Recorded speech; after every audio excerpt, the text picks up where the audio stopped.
araw, ang makabayan nila ay nagsubmit ng impeachment complaint round 2 laban kay VP Sara Duterte.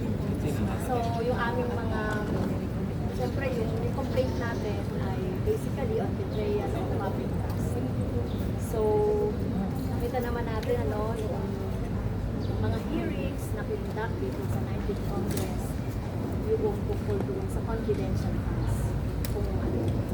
So specifically, yung una ay by gross abuse of discretionary powers over 612.5 million.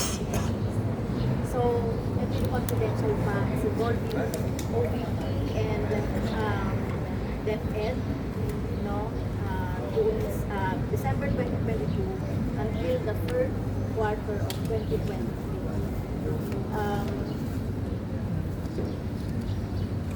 Ang public official ay talagang kino-consider utmost, dapat may utmost trust ang mga tao.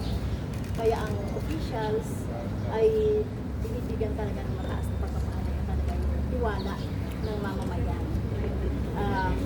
So yun, nakita natin yung disobeying the law and the rules govern confidential funds. So during the hearing, during the hearing of the 19th Congress, nakita natin yung maanumalyang paggamit ng confidential funds.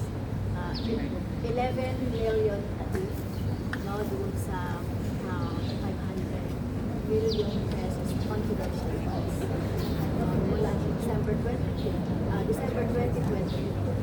11 weeks. And then, spent 53